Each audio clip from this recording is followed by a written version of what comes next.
Take it away. This is Radio Free Cybertron episode, was it 545 as they got this email.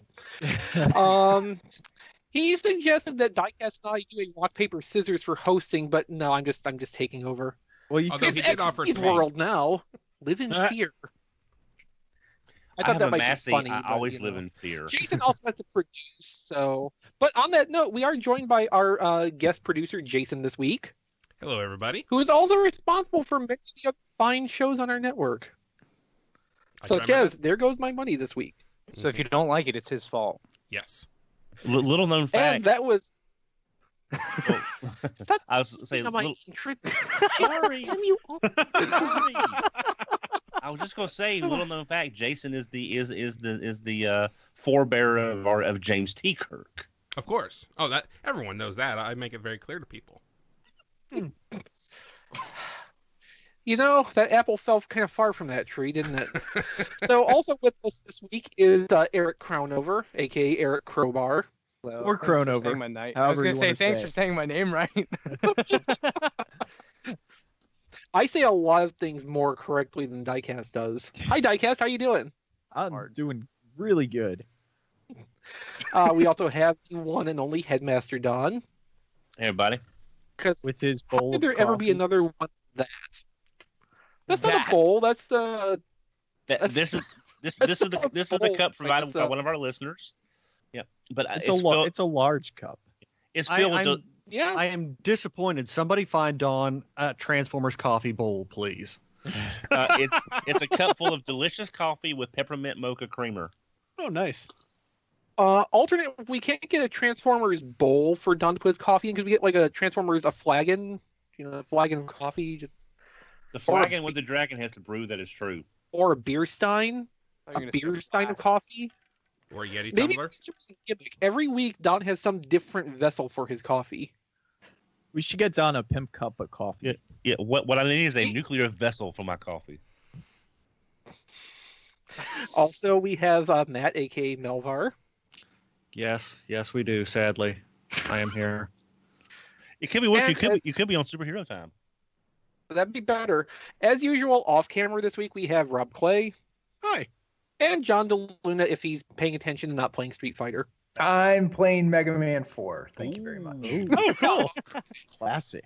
I mean, I go with the odds. Usually it's right. Sometimes it's Mega Man 4. Yeah, sometimes it might be Mighty Morphin. I don't know. One of 700 NES games. Take your shot. Turn off.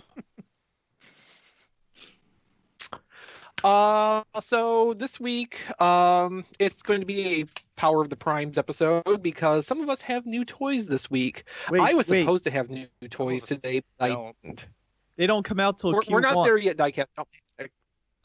You can't have them yet. So I've actually heard via Twitter today that there might be a reset date at Target of November 26th, where most of the stores will be stocking these out on shelves. That's what I was told today when I a few locations have had them. Okay. A few locations have had them out on pegs. That's how we first found out that they were even in Target system to begin with. One report I ran across today was that they were going to be an end cap feature right around Thanksgiving. So if you can't find them or get them out of the back room of your Target right now, it's not going to be a long wait, and they'll probably be stocked pretty deep at that point.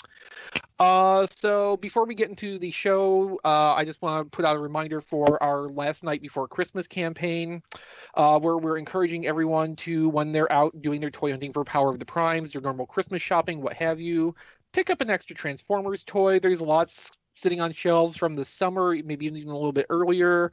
There's a lot of less fortunate kids out there. They'd be thrilled to have one of these toys that you just can't stand the sight of anymore. So, pick up 1, 2, 3, a whole shelf full even. It's up to you. And then, finding Toys for Tots bin to drop that in. Make some kids Christmas, man. Yep. And again, credit to Rob Clay for coming up with the clever name, The Last Night Before Christmas. Mm-hmm. Thank you. I was torn between that and The Last Night B for Christmas, depending on how many there were sticking around. I saw that, but when I brought it up on the show, I decided to go with the Last Night Before Christmas thing just because it reads a little easier. That's kind of what I thought. The second one works great in text, though. Yeah. So I already know the answer to this question, but who got something this week? Eh. I'm gonna let Eric go first because he's the guest. Yeah, I did. I got Power of the Primes Wave 1 Deluxes. All of them. Boo. They are quite good. I love them. You especially suck with them. so much. Man, they are really, really neat. And as I mentioned on There Goes My Money, the quality is certainly there on them versus Wave 1 of Titan's Return, which was, plagued with QC issues. They are all really solid, at least the ones that I have. So. That's Diecast. it. That's all you're gonna tell us? Oh, I was going to ask how diecasts are. Seriously. Mine Okay. are lovely. And They're how's absolutely your lovely. QC though? I'm curious if I got lucky or if No, there's nothing to complain of. The only thing I did notice was on Slag. His mouthpiece right here has plastic like stoppers, and they're kind of like wearing down as I move his mouth. And then you can't really have him with his mouth open because it actually looks like a snake ready to like he dislocated his jaw to try and eat something. you can do it a little bit and then it starts to get creepy. Yeah. But I'd say that it's surprising how much Dreadwind is remolded versus being a Combiner Wars aerial bot. He actually has a really neat trick I like where it's a double hinge that takes the wings of the jet and it puts them on his legs instead of how they would go on his shoulder. So nice. how the Aerialbots did. So they actually go on the back of his legs, not on his back like a backpack anymore, which is neat. I also love that the little filler piece on the hands is actually a little pistol. It only looks good with Dreadwind because he's the only one who has one that isn't clear plastic. But it's neat. Dreadwing to me is recognizably an aerial bot base with some added interesting transformation procedures. Yeah, I imagine that double hinge wing feature will work whenever you get Darkwind to go with it as part of the combined jet mode. Yep, that's exactly what it's for. And At least I I think so. was going to say something else, and I completely lost my train of thought. Yeah, but he is a decent jet, but obviously Combiner Wars, and I do like the fact that they still included the Titan's Return ports for the Headmasters on all these figures. So if you like that gimmick of putting your Titan Masters standing on the figures, that's going to continue with Power of the Primes. Oh yeah, so it's not the port, it's the foot pegs. Yeah, the little Pegs, foot pegs. Yes, they are on there. I just realized that actually. I didn't even. Yeah, they all have them. Swoop has them. Does reminds me Dreadwind? of, He does. It reminds me of the transition from Armada to Energon, where a lot of those early toys kept the Minicon hard points, even though they didn't activate gimmicks anymore. Well, I mean, it The makes Prime sense. Masters. It makes sense because the Prime Masters are basically just the Titan Master body, so the play pattern is not gone. It has carried over. Yeah. Agreed. Mm-hmm. Diecast, does your Jazz, do the knees lock in anywhere or tab in? Because mine's kind of weird where it moves around. It's kind of hard to show. I think mine's the same way. That's honestly the only one I haven't really transformed yet.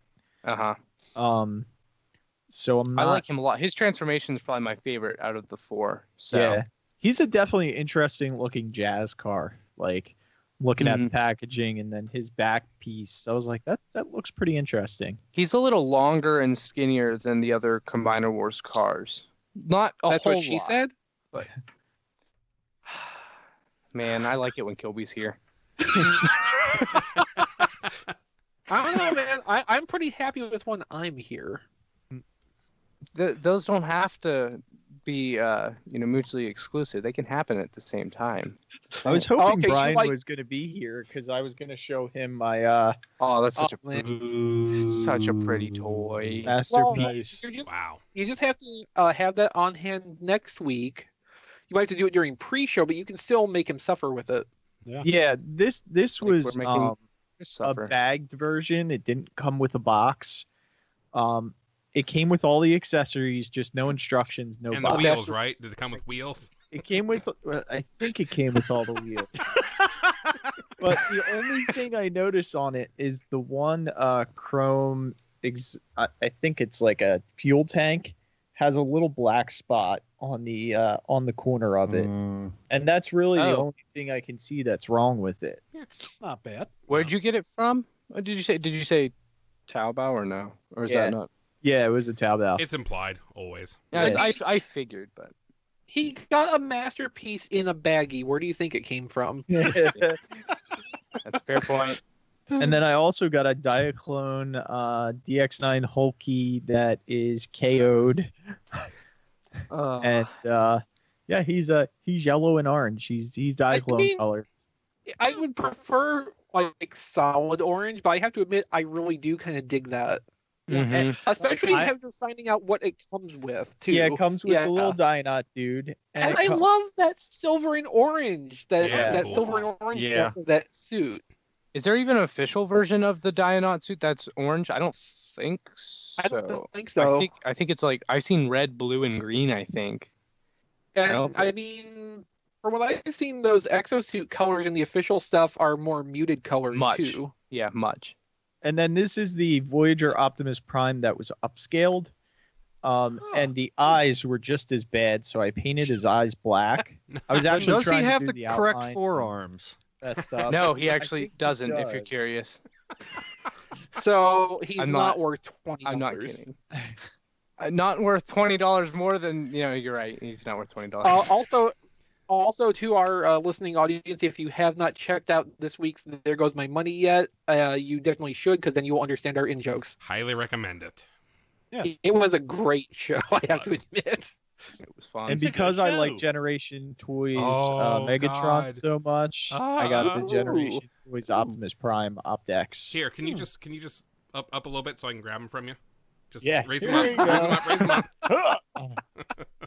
Oh my God, I want him so bad. Okay, I know that's not like a brand new thing, but are you going to do a video of it anyway, just better. because you're kind of into it? I didn't even transform him yet, so I mean, That doesn't That's you're not a gonna power precursor. the primes That's the first, right? question, Diecast. and then you probably saw most of that stuff if you follow me on Twitter. But this just came in today. This is my Lost Light Rodimus Prime MMC Mastermind Creations figure. So Hey, Diecast, I'm going to be in Philly this weekend. You might want to lock your doors because you've got a lot of stuff I like right now.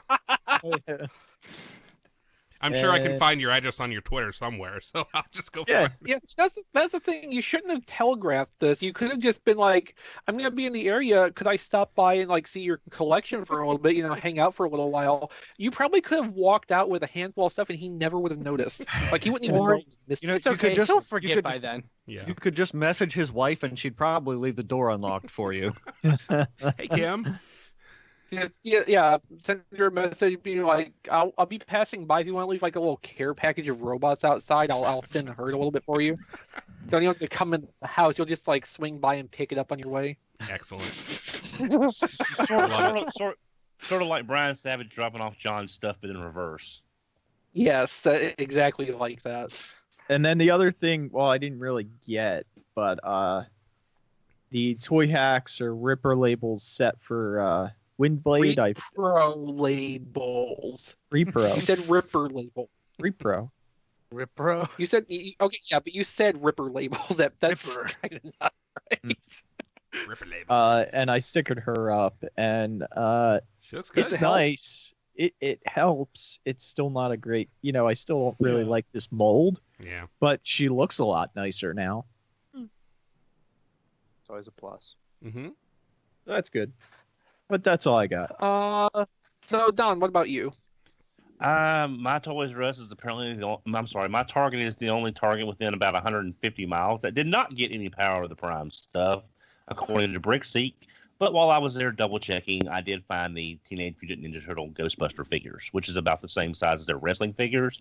Plus they were on sale. Plus I had a Target gift card, so I got 3 plus 1 free. So Donomics. Yeah.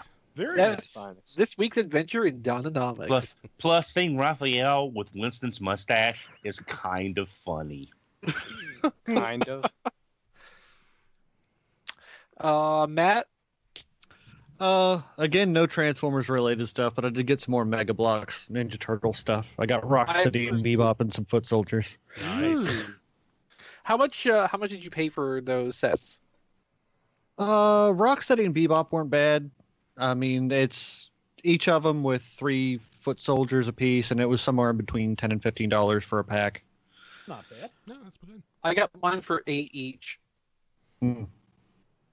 See, I made the fatal mistake of not buying them until after they were long gone from Walmart. So Toys R Us, actually. because I always talked myself out of them. I would hold them and I'd be like, you know what? I'm not gonna do this to myself. I'm not gonna fall down this rabbit hole. I mean, I did that up to a point, but then when I was in Toys R Us with Hey Mickey one day and saw a bunch of the Ninja Turtle Mega Block stuff on like pretty substantial clearance, then it's like, yeah, my And time is now. And I may have ordered some more stuff the other day, but that's neither here nor there. And I'm sure we'll I hear about finally, that next week. yes, I finally put together my turtle van, and So it is cool. really, really nice. So It's cool. got You a mean little your opening. cube?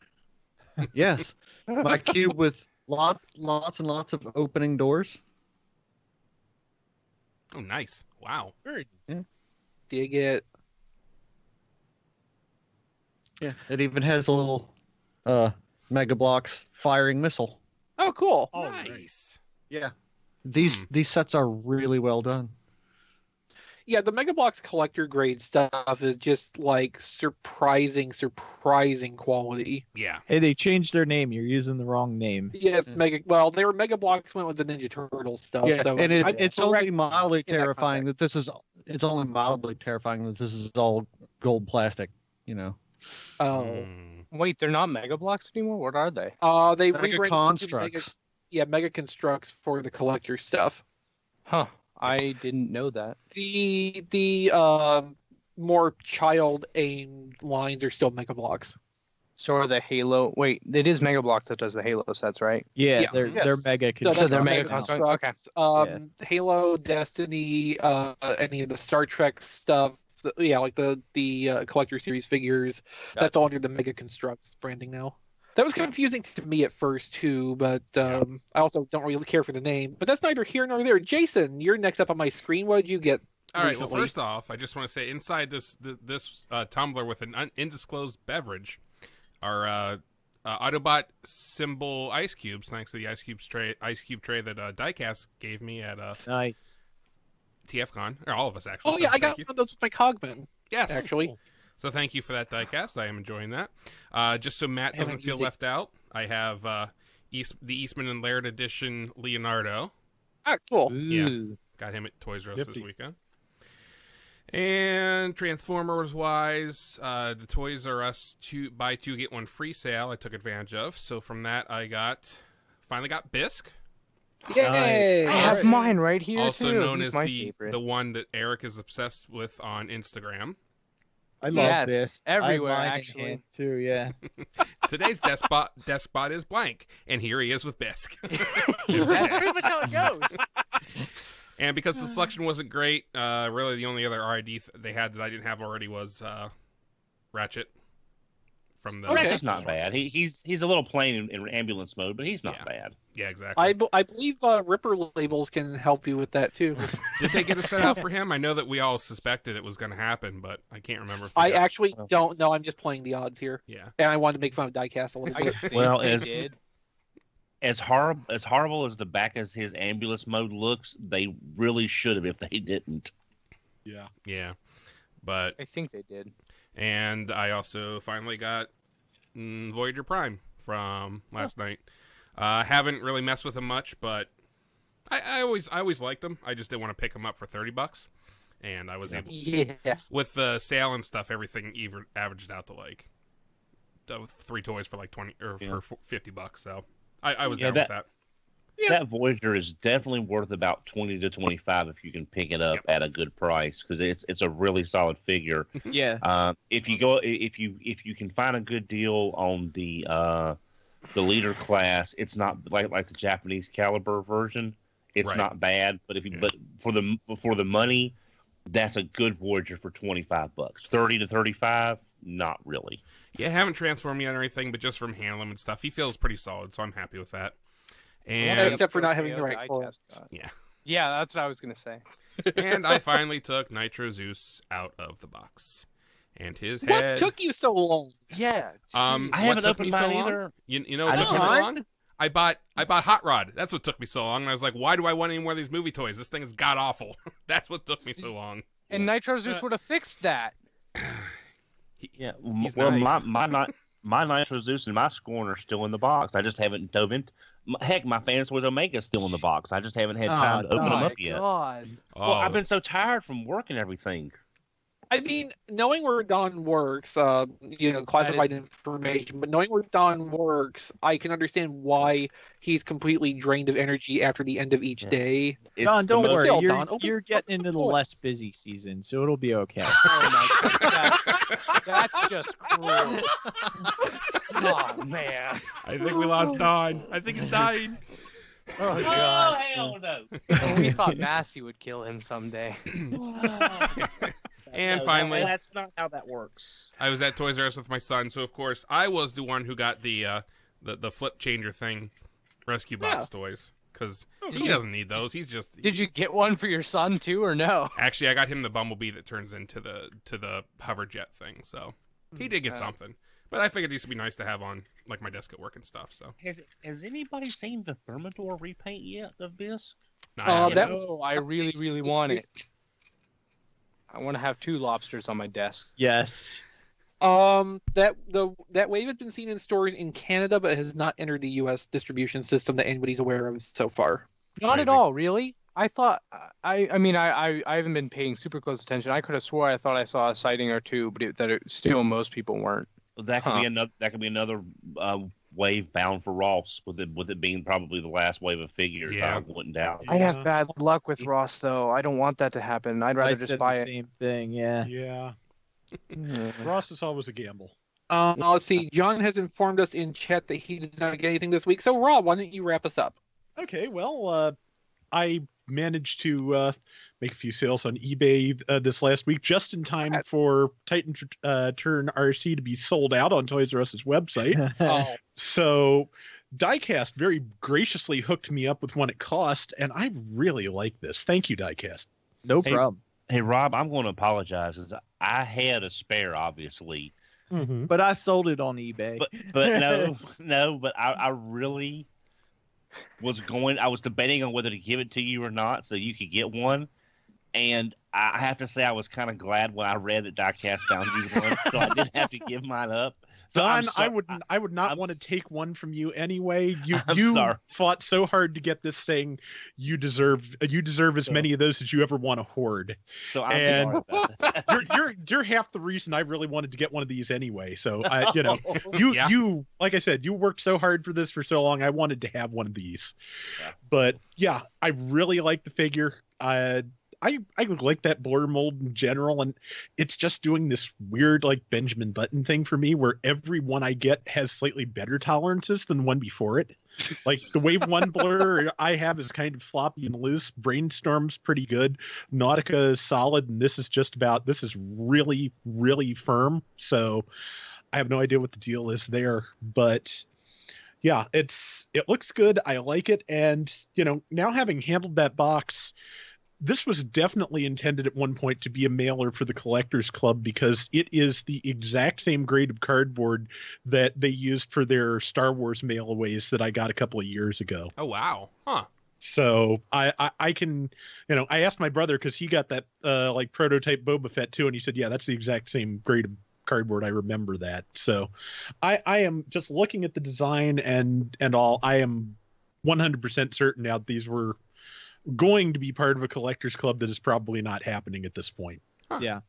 But the only things there's only a couple of things I don't like about it. One is that it is really hard to get the back end locked down in car mode to the point where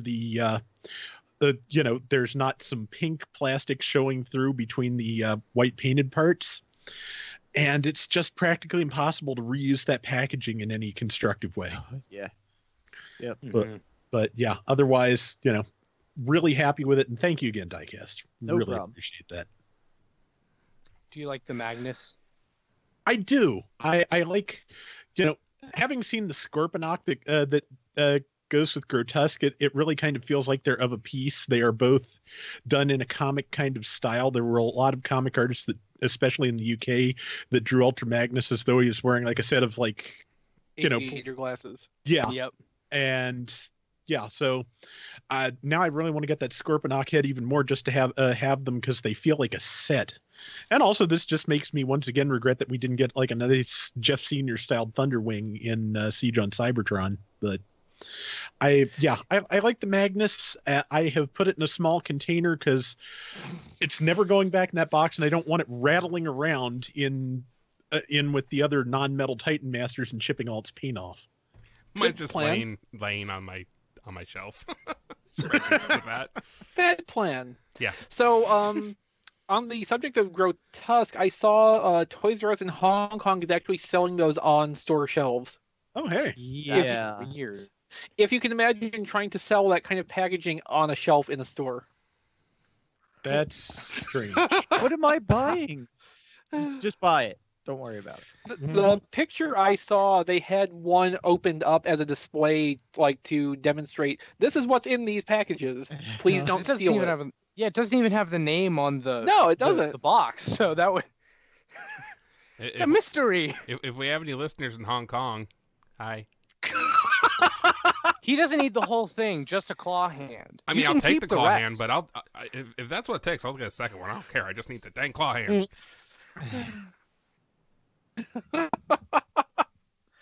All right, so quickly this week in history, in 1986, the Transformers episode Money is Everything premieres in the U.S., and you may remember this as the Dirk Manus episode. That's actually one of my more enjoyed third seasons because Well, of course it is, Don. It's the thing that sets you on your course in life. Money is everything. Oh, I don't know. No, turning money into toys cheaper is everything. But that was a too long. That was the working title, but it was too long. Yes.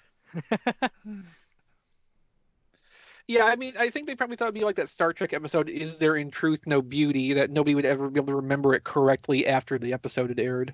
But now this is the first time we see the Terrorcons, right? And they just sort of show up out of nowhere. Uh-huh. No. So- The Terrorcons are in the episode where the Technobots debut, which was the That's right. immediately previous episode. That's right. This should have been called Money is Everything, and there goes my money. No, in this episode, the Terrorcons are working for the Quintessons out of nowhere. Out of nowhere. That's right. Oh yeah. But it was nice to see the humans get a little character development. The last two basic combiner teams from G1 getting the last hurrah before. I think this is before Call of the Primitives, right? Was it after? Can't remember the order, but it was enjoyable, fun little episode. I feel like it was. This had to be before Call of the Primitives because Abominus was in it. Right. Yeah. Abominus was Yep. in Call of the Primitives. Yeah, it's just hard to remember the order sometimes. So, Yeah. and again, Marissa's she was always a nice character to see the few times she was on, and Dirk's kind of the whole likable rogue Han Solo kind of thing. So, it's a good episode. It's fun. Just don't look for a lot of high quality animation. It's got some problems. But it's a Technobot focused episode, so that doesn't matter. And it had Dirk Manus. Yes. That's our only This Week in History item because I didn't like any of the other stuff that happened this week in history that we He's haven't in talked about charge. recently. It Because was they bad weren't taking history. the proper- Bad history. I'm sure if Kilby was here, he would have found something else to put in here, but I just couldn't Something be about bothered. KISS I players, was more than gonna- yeah. likely. Now I wish. Well, I mean, it did star Marissa Fairborn, and she was in Kiss Player, so I'm sure there's a link somewhere. Unfortunately, yes. Okay, so let's move on to the news with our big item of the week, which is the same as last week's big item. It's Masterpiece Dinobot, but now we have all the pictures. And confirmed information. Gee, Yeah. I just no, just So if you can't tell by Don's expression right now, the 28,000 yen price was correct. Woo! Oh, no. yeah, that's not a woo. That's not a woo. That's not a woo. That's a whoa. But the That's pictures a show lot. that No, it that's might a actually be What worth kind it. of Dononomics are going to have to go into that? The Actually, advanced class. probably none. I mean, I want the figure. I mean, but I paid that for Primal because Primal's one of the ones, if you like Beast Wars, you kind of got to have Primal. And Cheetor looked good. But I'll be honest, Come on, you have Gee. to have Dinobot. He was the main character. I know, but geez, just. Think about it this way. Ouch. Okay, Don, think about it this way. That Masterpiece Primal you got, he was only in that body for 1 season. Dinobot appeared in this form for almost 2 complete seasons, so it's actually like twice the value. And That doesn't work like that. he squints. Yeah. And he comes he's with more than connector twice as bases. impressive. You look at him, jeez. Well, now we did. Now he was available, I believe, on Amazon Japan with free shipping for about 200. Yeah. Well, it's free shipping within Japan. Okay, well, okay, because That doesn't I apply was to the international shipping. okay. That would be because- nice, but it doesn't. Okay, all right. 'Cause Yeah. I'm sorry. 'Cause I was looking at a screenshot of a page, and I thought the page was for a U.S. destination. So I apologize about that. He's awful big. Yeah, He's he supposed to be. is. Yeah, he's correctly in scale with Optimus and Cheetor, per the show. Jason, if you load the second link on the second or third page of the gallery, there's actually 360 view pictures, so we can see the back. If you want to put that up on the screen. All right. Because robot boy, mode or the the back of Dinobot that mode? is the robot mode. Yes. The back of that is quite a something to look at. It's not that bad. Yeah, I mean, I've seen I the will, first. I will admit it's not as bad as I expected it to be, but man, that is definitely some hunchback going on there. It's Oh, like wow. hump. What hump? Yeah, it's not perfect. I mean, it would be impossible to make it perfect. But there are certain angles you'll want to avoid. Basically, the back in either mode is not a good thing to be looking at, I don't think. I think the back of the dinosaur is worse. I Yeah. was gonna say I think the back of the Raptor mode is actually a little bit better at kind of smoothing the stuff in. If you're Where this is looking just at, kind of like he's growing a tumor of dinosaur parts. well, here's the thing. If you look at him from the backside, you might as well just call him Dino Butt. That's all you're Well, seeing. Red Trip That was did on bad. occasion. Yes. But I mean, it's a great looking figure. Don't get me wrong, and I do want it. It's just I'm having trouble justifying $200 for that. And what's even sadder, $250, Don. well, okay, two to $250 in general. And here's the thing: if Dinobot's going to cost that much, what if they do a Megatron? Like $350, Don. You mean Uh, land? no, Okay, 350. so I so mean, my theory on this, Dinobot obviously has a ton of moving parts in order to emulate the hand wavy magic of Mainframe's CGI. Right. But if you look at how Megatron's transformation was animated, it's a lot closer to how the toy worked, That's the true. original toy. Yeah, his So isn't it that probably hard. is not going to need. It's probably not going to need as much finagling of little pieces. I think they'll be able to do that probably at the same price point, even though it would be bigger. yeah, well, because it'd be bigger chunks, but it'd be simpler. I actually because you're think they did a pretty good job between robot and dino mode for what they had to work with. I'm impressed by it. Yeah. I mean, all Eric of has us are just- impressed. It's just Eric's asked in our Skype chat how much bigger was Megatron, I presume, than Primal. Yeah. Megatron was the character in the show until Rampage debuted. Okay. So he would be probably at least head and shoulders above Dinobot and a little bit chunkier. I knew he was because I knew he was bigger than Primal. I didn't realize he was that much bigger than Dinobot. Yeah, I mean, he's not like hugely bigger than Dinobot. Dinobot's a very big individual in the show. Megatron's like the only one that outmatches him for size. I remember when they were having a staring contest at one point, and Dinobot had to basically just do this to look up. Yeah. So Megatron was definitely like, Yeah, I think that was in season 2, and like you could never get a great sense of the scale there, but the general impression seemed to be that Megatron got even bigger as a Transmetal. Oh yeah, that's what it looks like in the picture I'm And looking at that's right what now. I wanted. I don't want season 1 Megatron. I want Transmetal Megatron is the one that I want. It's Here's not the the one you're thing, gonna get though. first. Here's the thing, though. Season 2, they stayed really close to the toy designs with the animation models.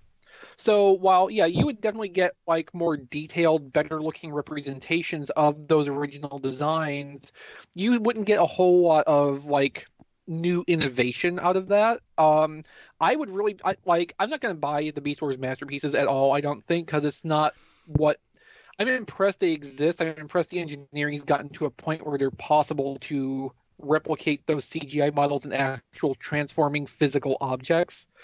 But like I would like to see that applied to those season 1 designs where they are more impossible versus what the original toys were, rather than rehashing, reinventing engineering that already existed, even if at a higher level of detail and complexity. I never got out of season 1. I'm seeing all these. Well, seasons, then I'm you like, missed yeah. out. Yeah, they're cool designs.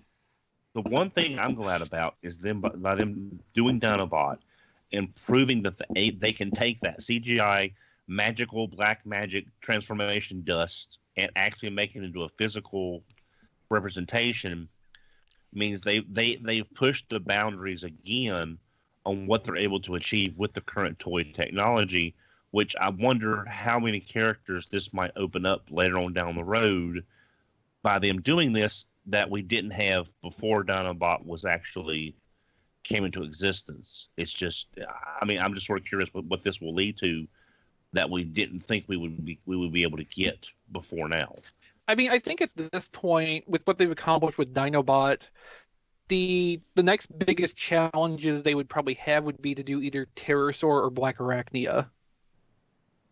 Because Pterosaur involves a ton of like size changing of parts between modes. Yeah. The robot mode barely has any of the pterodactyl on it. And of course, Black Arachnia's entire shape changes between modes almost irreconcilably. Like Tarantulas would be easy because there's not that big a variance in the proportions. Again, that's one of the ones that really kind of hewed close to the toy even in season 1. But I think, they nailed Dinobot as much as is physically possible within any kind of budget. If they could just nail down Pterosaur and Black Arachnia, I think anything else after that would just be a cakewalk for them. And the question is about Rat Trap and Rhinox. Are the Generation ones good enough that they're going to stay away from those? Not No, size-wise. Rhinox definitely is too short. Rhinox was taller than Primal but shorter than Dinobot. If anything, Masterpiece Primal and Voyager Rhinox should be about the same height. Rat Trap probably could actually fit in though as it is. And he's If close they- enough. if the knees didn't snap off. Yeah, if they do a masterpiece Rhinox, it must have Dinobot choking action. I'm in a bad mood, Understand. Yes. I want my Masterpiece Rhinox to have a voice chip so he can fart. So, okay, what I want out of a Masterpiece Rhinox is the same thing I want out of a Masterpiece Inferno, where they have Rock'em Sock'em Robots action when you put them together. There you go. Well, it'll be a swap out part with the extended neck with little teeth on it. Yeah, that I would accept that. That's fine. Wait, so did you say Black Arachnia would be tough to do? I mean, couldn't they just repaint I'm forgetting his name now. Tarantulas? Yeah. Black Arachnia has attributes It was that a joke. Tarantulas doesn't. Oh. That is what the think original toy was, right? Yes. Yes, Yeah. it was. Yeah. Yeah, so it'd be accurate, right? Sure. Yeah, no, like Tadon's delicately handled point there. That's not really the problem so much as is the spider abdomen, getting that to condense down into the right shape for the robot mode. They could do it. I mean, it's doable with enough parts, enough engineering, but it's just a matter of can they actually make that work within their budget scheme. And Yes. when we were talking about Megatron before, and Matt was kind of jokingly referencing that even if they could do Megatron as cheap as Dinobot, they wouldn't. I don't think they want to get past the 25,000, 28,000 give or take mark for even the large masterpieces. I think that's probably pushing a little bit too far at this point. But Eric is right in the chat. I will get a Tigertron. If they do a Tigertron, They better do a Tigertron. That's the only one I want. The one I buy. Well, they ready can for redo disappointment. Cheetor, right? I mean, it would be No, it's not and be a masterpiece accuracy, because a snow what was he? A white tiger. A white tiger, yeah. But with no JDF, and JDF is not included in him. But yeah, well, the white tiger would have more mass in beast mode than your cheetah would. I'm So curious it's whether they would go the route of remolding, Cheetor versus if they would make a new mold. I kind of think that they would try to remold Cheetor, not necessarily just repaint him, but remold him. I don't know. Could they? Yeah, I mean they would end up using the same engineering skeleton because they transform identically, but they would have to use a lot of new parts to it. I think you're looking at like Generation 2 Dreadwing's smoke screen versus Energon Starscream. It's the same transformation design, just two different figures. Yeah, I think in this case they would want to try to reuse as much of like the core structure of it as they could, just because that's a little bit less expense for them to have to redevelop. Mm-hmm. But yeah, I mean, there would definitely be substantial new parts. So before we move on to the next item, let's just go ahead and quickly run down the accessories Dinobot's going to come with, now that we have that rundown here. So you get Dinobot, of course. You get a modular stand system. So there's two interlocking base pieces with a riser arm. And then it looks like 3 different kinds of adapters to attach to that for different poses in robot and dinosaur mode. So then you also get a golden disc, the Voyager disc, not the alien disc, and a little adapter so he can hold that in Raptor mode if you want him to. There's 3 alternate faces and then the sword that hides in the tail. There's also a clear plastic add-on part for the eye beams, and the eyes are going to light up. They apparently can light up both red and green. that's neat. Yeah. So it doesn't feel like a huge variation in accessories. Like there's not a whole lot of different stuff, but there is a lot of mass of accessories coming with this to try to pad out the cost a little bit. I love And how when I it say makes pad out the his cost- tail look like an accessory. Like it's not even connected. Just like it comes with the tail. Yeah. What are those pieces in the bottom left-hand corner? Those are the stand adapters. Oh. So depending, what mode, what position you have Dinobot in, you would attach one of those to the end of the stand arm, and it's like cradle pieces basically. Yeah. Okay. Which I saw on one of the pictures of the back, there is a port on there, so I think you can plug the stand in directly also. But in case these will support it in more, obtuse poses that the post on the stand might not hold up to. The only accessory he doesn't come with that I thought for sure he would come with would be a potted flower to give Primal. Maybe that'll be the Amazon Japan exclusive. Yeah. Could be. Yep. Yeah, I figured that would be like the obvious thing to do. Or it'll be the Hasbro Asia exclusive, and it'll just be like, die-cast silver potted plant. Hi, Matt. I was really hoping you'd be done talking about this by the time I got back. We almost were, but Chris had to go through the accessories. Did you see what John sent in the chat though? Tigertron's way bigger than Cheetor than we remembered. No, I know he's taller than Cheetor. I mean, they can By still that reuse, much, though? I think He's so that's much an odd-looking taller. photo, though. So. He sent several. Yeah. There's more. Oh. He's taller than Primal in one picture. Or is he on something? Maybe he might be on top of something there. Oh, but he's definitely. Yeah. was on something. Substance abuse. Is that what you're saying? He's giving Black Arachne a back massage. all that snow he's around isn't snow. It's all that white powder isn't snow. That made me think of the Deadpool 2 trailer, which just came out. Sad accessory. He'll come with a little fixed post snow stalker. In the Yom Kippurs. You know the one. So Matt, we are basically done talking about Dinobot now, but you still didn't come back at the right time because it's time for the big sad face this week, which is Titans Return from Cinema goes live with the first 2 episodes. Oh, boy. I did not watch this because I have self-respect. I still haven't watched Combiner Wars. Good on you.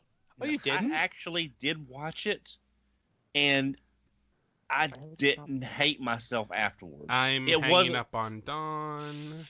I'm saying it wasn't great, but I enjoyed the 2 episodes more than I enjoyed anything in Combiner Wars, other than Megatron being the Megatron from Combiner Wars was about the only highlight of the thing.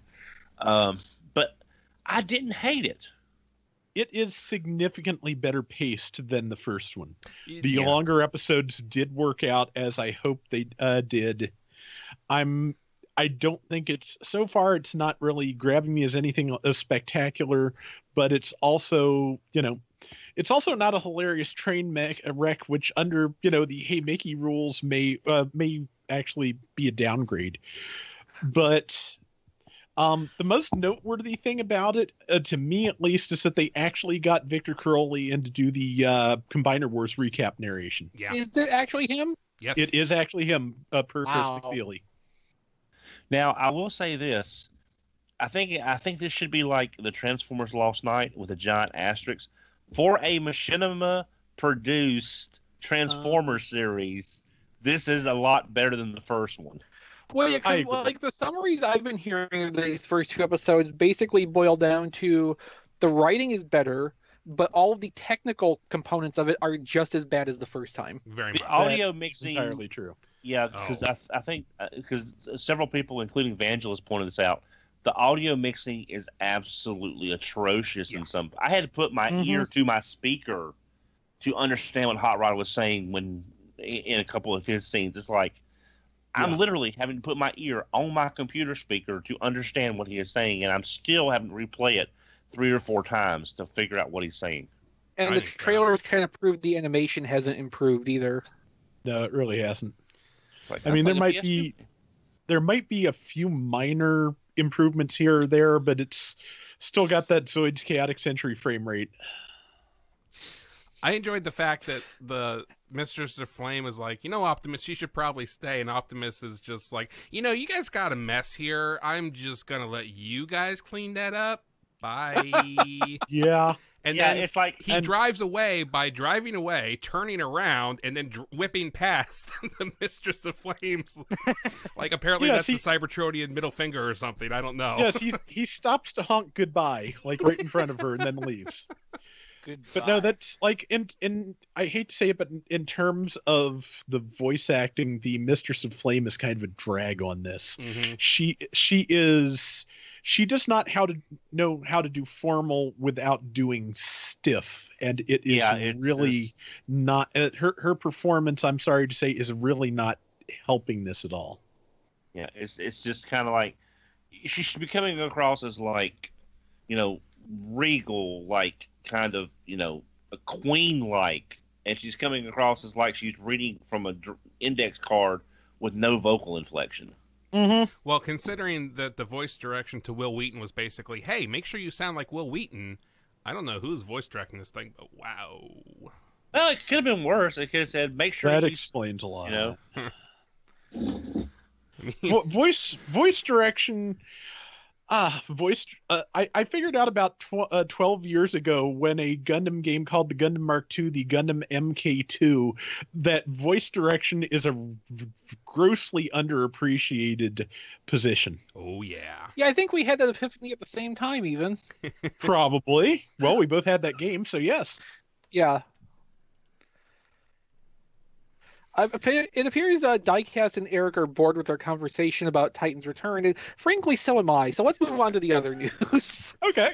Perfectly fair. I want to watch it. I just haven't yet. But- So But just to sum up, yes, so far it is better than the first one, so it might be worth another look if the first one was, not your cup of tea. Oh, and real How quick, much of what was in the trailers was in the first two? It's the first two episodes, right? How much have we seen? How much from the trailers is left? Is what I mean. Was a lot of it in the first episodes or no? I'd say a fair bit from what I remember of the trailers. I don't remember the trailers that well, so I can't really say beyond that. Yeah. And for everyone who in Combiner Wars was a little annoyed by the Mistress of Flames binking on her staff, yeah, they make a point to make sure she does that a lot. So I don't know what kind of message they're sending, but I'd say it's a message of doubling down, but I don't.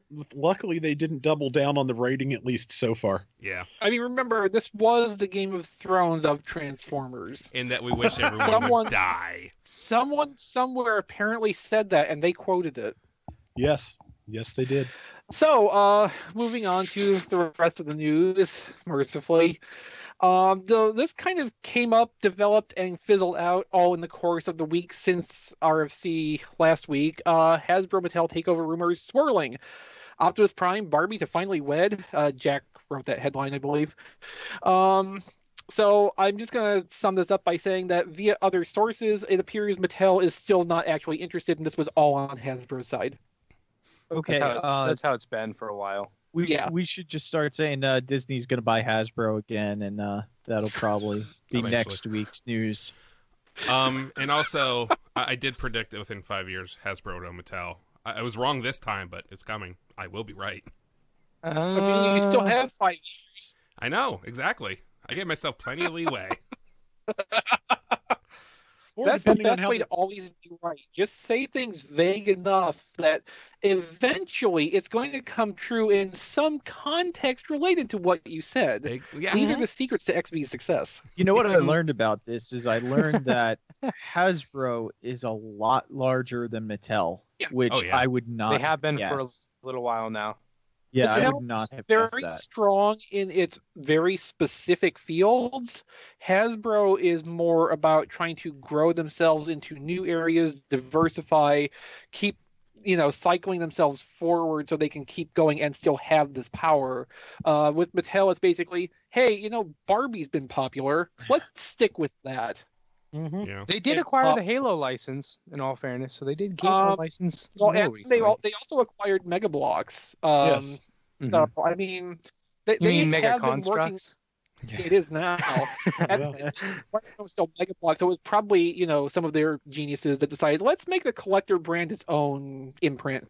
But I mean, yeah. So Mattel is making its own efforts, but yeah, Hasbro is definitely the one with the the buying power here should such a thing take place. But yeah, right now this is still rumor, wishful thinking on Hasbro's part mostly. So all the fun pet theories of what would happen if they merged, like getting a Mega Bloks G.I. Joe line, which was my personal pet theory, we can just shelve all those for now.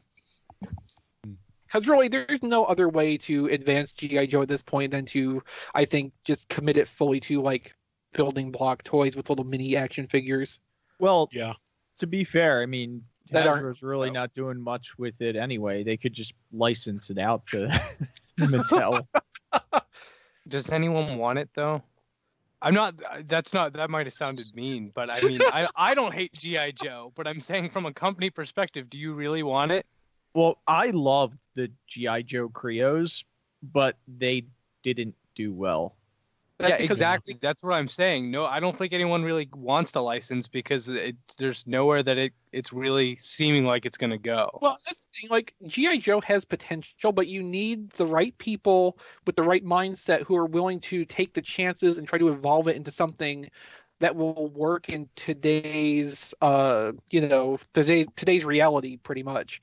And you need Hasbro to be on board with supporting that. Yeah, that'll take you a little while to find.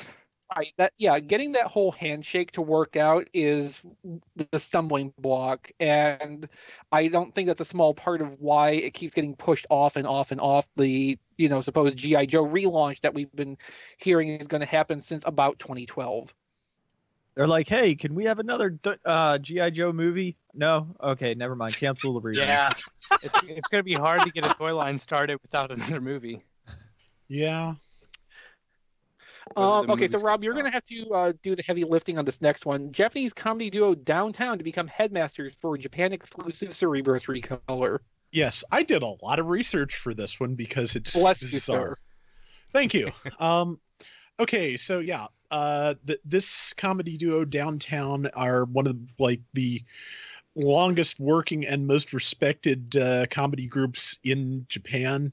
Like, if you hear a lot of people, if you travel in the correct like weeb circles and hear that, Kansai dialect is kind of equated with comedy, it's because of these guys. So that's they're kind of a big deal in Japan. The best way to probably put it would be the equivalent of getting a Cerebros with Martin and Lewis headmasters. And this is, if you buy the DVD or Blu-ray of their like annual special, they do this like quote unquote reality show thing every year. It's a competition where they bring in a bunch of other comedians, put them in this ridiculous scenario and try to make them laugh. And if you laugh, you apparently get spanked or, other various pie in the Seppuku? face. Yeah. Other various like slapstick punishments and the like. And this is from the one they did last year that was set in a science lab. So that is why there's a robot thing here. And if you buy that, you will get a coupon that will let you buy this bizarre thing for 9,500 yen. You will get 2 headmasters for the Cerebros unit and the Cerebros unit itself, which does turn into a Fortress Maximus head with a mystery face. My best bet's going to be it's that like kind of Einstein-y scientist face that they show on the logo for this thing. And that thing's going to have a hell of a weird voice, Jim. Well, it's Japanese, so it's pretty I much a bet given. you it won't play the Headmasters theme. No, I I know bet why. it won't. No, you have to I hold in know, the it's button so for like weird. 10 seconds and then press it 3 times, and then it'll play the Headmaster's theme. Yes, but Yeah. this is really weird. It requires an outlay of cash to buy the DVD and then buy the thing. It's going to cost a fortune to import. And it is, however, one of those really completely inexplicable exclusives, and those are always fun. To a point, yeah. I don't Yeah. think it's fun to the tune of like $200 or $300 when all is said and done. No. Yeah, I have no interest in it. Yeah, I want to see the finished thing. Obviously, I'm interested in it being an actual physical existing thing, but yeah, I don't need to own it. Yeah, I'm looking forward to seeing a review of it, and if you ever see one of these on Taobao for like $20, I might actually be interested. But other than that, no. I would love that for $20. I would so snatch that up. When I first saw this, I was thinking, okay, that's Primal. He's becoming a head. Maybe they're going to do my idea of turn Fortress Maximus into like Fortress a Beast Maximal? Wars. Yeah, Fortress Maximal, and it'd be like a Beast Wars colored Maximal base, and Primal would be the head. What's the color of Beast Wars, Don? Well, lots of golds and like greens and golds and. So Just- Euro G1 Well, I'm thinking is more the like color it of would be. Beast Wars, apparently. Well, I'm thinking more like just neutral tones, earth colors. It's not. That's what I'm thinking. It's not as solid as his Dinobot Island Triptychon idea. No, it's not. But it's. I mean, you hit upon the magic, then when you try again, sometimes it works, sometimes it doesn't. So Sooner in or better later, news, if I'm vague enough, I'll be right. hey, don't steal my tricks. So in better news, we finally have a new release date for the Takara Tomy release of Cogman. Hey. Wait, we do? It's coming out at the end of December now. I when did that get announced? I totally missed that. This week. The past 7 days. Wow. I meant like what day, if you knew, but Not offhand. If we open up the article, we can see what Story they was was posted. Thursday. wow. Yeah, so as usual, it happened right in time to not make RFC last week. Perfect. That's when all the good stuff happens. As soon Pretty as I much. saw this news article, I was like, "Oh, I have to cancel that." Yeah. Oh yeah. I've still got my order open at HLJ as far as I know, and I think I'm going to hold on to it. 'Cause I mean that back hinge on the Cogman I got from you Diecast is messed up. It wouldn't hurt to have a spare that would hopefully be, more Even intact. prettier. I don't think the deco is going to be significantly different. Because outside of the movie The Best line, they aren't really that different from the Hasbro ones. But a second Cogman for the same thing I paid for my first one. I think I'll just hold on to that since I have the opportunity. There's my Scorponok riding with Cogman. Nice. They see me rolling. They hate it. So I'm kind of disappointed Kilby was not here for this next item. Transformers versus G.I. Joe, Megatron art figures, Kid Robot exclusive figures. I For saw Toys this. R Us, right? Yeah. I saw this and I went, I actually like this. I want this. And then I saw it was $50 and I said, no, I don't. Did you say 50? Yeah, isn't it 50? On their website, I thought that's what it said. I haven't visited the website. I will do that now and be astonished. I'm pretty Why sure. does he have a? Yeah, right now we are just looking at the TFormers article, which does not include pricing information. But what we do have is two variations of Megatron in one color scheme that's favoring shades of gray. The other one is a much lighter gray with purple accents, which, while certainly striking looking, I'm not sure if it's sourced from something specific in the comic. I believe can't it is. remember. Okay. I didn't actually read Transformers versus G.I. Joe. I just couldn't get my head around that crazy. No. Mm. And my understanding is I that, yes, Megatron did in fact have his fusion cannon on the wrong arm in the series. Yeah. But he had a Grimlock head on his other hand, so that's fine. Yeah, it's Yeah. acceptable. Yeah. I think, at that Yeah. point. But yeah, apparently they're doing like larger scale like art figures that are $50 each. They're like 7 inches tall or so, but they're doing a set of smaller blind box figures for like $10 each. So Oh, yeah, sure. Yeah.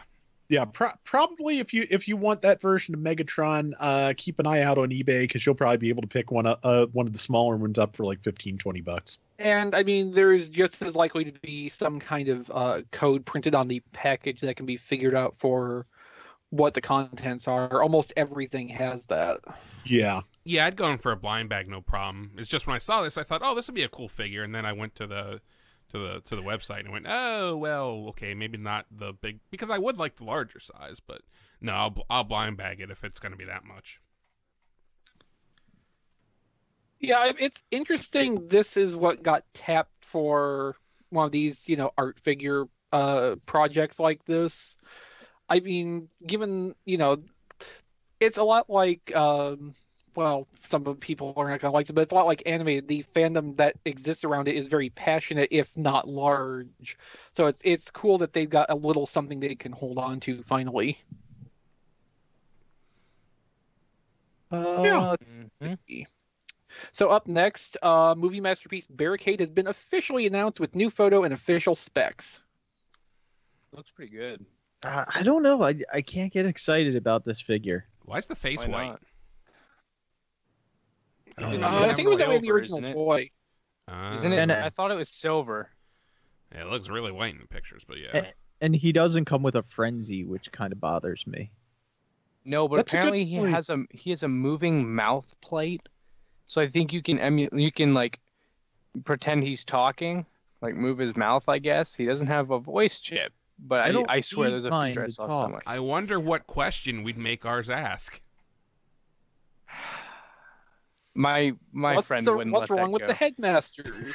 Well, sure. Can't they fight without Croto? I was more thinking, are you ladies man? Are you ladies to man whatever. 217? 217. 217. Yep. Yeah. Yeah. So I'm looking at the information here. I like that one of the things they specifically call out features 170 deco operations. Yeah. I thought that was Really? interesting. Okay. It is interesting because they don't usually reveal like a specific number of paint operations on a given toy.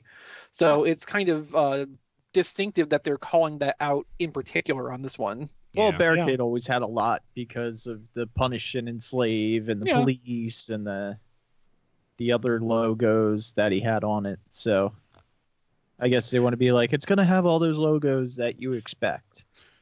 Also, they call out the iconic rotor blade wheel weapon from the Transformers movie. I do not remember this. I at all. remember. Oh, He yeah. flings it Used at in the Bumblebee. first movie, yeah. It's on screen for a max of 5 seconds, probably. Yep. Sounds about right. Iconic.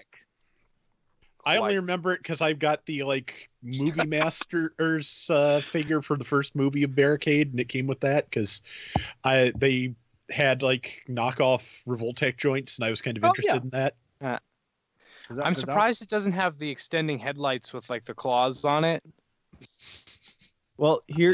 Thought it would. here's what I'm thinking. This is looking more and more like this is the 10th anniversary of the first movie. And how long do we have? Do we have 2 more years before it's the 10th anniversary of the second movie? Yeah, 2019 is what it would be. Yeah. And then Yep. we're going to get a new Prime and we're going to get a new Barricade, and he's going to Barricade's have not in that Frenzy. movie. Oh, was Frenzy in the first movie? Frenzy's in the first movie. Yeah. I think Okay. part of Frenzy's in the second one. Oh, it's been a while since I watched those movies. Okay, never mind. Yeah, this should have Frenzy. I can't. If this had Frenzy, I'd buy it, but just like this, I don't know. Really? Yeah. That's Yeah, interesting that you would only want it if it had Frenzy. I don't they're know. a team. I mean, it's like buying a Headmaster without a head. I wouldn't- It's not that special. Yeah, I was gonna say they spent approximately like 2 minutes together, maybe. Yeah, it's not like they're peanut butter and jelly or sliced cheese and Miracle Whip. You know, Honestly, it's it'd not, be more of a thing if they did a Masterpiece Blackout and it did not have Scorponok attached to Yeah. it. Yeah. Because that was a lot more of a distinct unit they formed. Yeah. Yeah. Where Frenzy just seemed to be doing a ride along. I'm curious how the new the Blackout we're gonna get in that new movie series would scale to a Masterpiece. Well, leader class, so I mean, it'd probably be passable-ish. Yeah, that's what I'm thinking. I'm kind of curious now. Well, I'm sure we'll see that at Toy Fair. I really hope so. I'm actually kind of excited about that. Probably the only one on this show that is really excited about that. Probably. Possibly. Well, now that Diecast? Matt's had to drop off for internet Blackout? issues, yes. Yeah, Yeah. a new Blackout. I'd be interested to see that. So let's see. Bumblebee the movie official title and logo revealed at production wrap party. The official title is Bumblebee the movie. Well, what a surprise. Boy, they worked hard on that one. Well, remember the working title was Transformers Universe Bumblebee. That would have been neater. That's sort of like the Transformers the movie. It's like, yeah, it just sort of rolls just right off the tongue. I'm actually surprised it doesn't say Bumblebee the movie with John Cena. Now, if John Cena was basically, you know, Bumblebee's target master, you know, that would be kind of interesting. No, he's the new Agent Simmons. He's Sector 7, supposedly. So, you know, that's what you get to look forward to, John Cena being Agent Simmons now. Well, not Simmons specifically. No, but- specifically. Wait, He said really? he has an age. No, I'm kidding. Oh. He has an age. No, left. I mean it's live action movies. Anything is possible. And then it's going to go to a spin-off series on Netflix called Young Agent Simmons. He looked a lot better in okay, the 80s, Okay, you know. Don, to be honest, I would watch that. Like if it's just Simmons and Dutch and their adventures around the world, I would totally watch that. That has a lot of potential, I think. Okay, so next up we have Some other movie-related news: Paramount's Chinese financing arrangement has been dissolved. So Paramount had been in agreement with Wawa Media, and they were going to help to finance some of Paramount's movie production, which would then be released in China. But Paramount did not have a very good year for movies this year. And apparently the part of the Chinese government that decides whether these foreign investment deals are a good idea or not decided this isn't a good idea anymore. In all fairness, this isn't just Transformers, right? No, it's not just Transformers, but Transformers did contribute. Oh yeah, definitely. But it's not. So Paramount cites recent changes to the Chinese foreign investment policies as being behind this. But Ghost in the Shell, Baywatch, and Transformers were Paramount's big three flops this year. And they flopped hard. Well, Baywatch, did you see the trailers for that? Of course that thing flopped. I tried not to, let's put it that way. Same. Horrible. No, see, Transformers, like, worldwide, Transformers did pretty well. It just fell short of the expectations of the studios, and that's the problem. If they'd been more realistic on that side of it, I think it would have been looked at as being more successful than it is. Yeah, I was going to say, I thought it did better over there than here, so I don't see. It did, but it didn't do as well as Age of Extinction they said did. It would. Well, that's too. Yeah, both. So, I mean, it was an underperformer by everybody's metrics, and combined with Paramount's other underperformances this year, it's over with. Back in August, a bunch of Paramount executives went to China to talk to their partners at Wawa Media to try to, reassure them, convince them everything was going to be okay. We need to continue moving this forward. It didn't work, obviously. So Paramount's also spinning this that, now they have opportunities to engage in investments with other groups, other companies, including Hasbro for future movie productions. They're trying to make this sound really good. They are. There is so much spin on that thing, it's turned into a merry-go-round. So, Bumblebee already was being produced on a smaller budget and is mostly in the can at this point. Principal photography is done now, or very close to it, if not. So I think the first echo we're going to feel directly off of this is going to be if there's like a change in scope for the still theoretical 2019 Transformers sequel. If that gets pushed off another year or gets really drastically changed from what we left off on in the last night. We can probably point back to this and say, well, A leads to B leads to C. Yeah. I think Bumblebee will have a big impact on it too.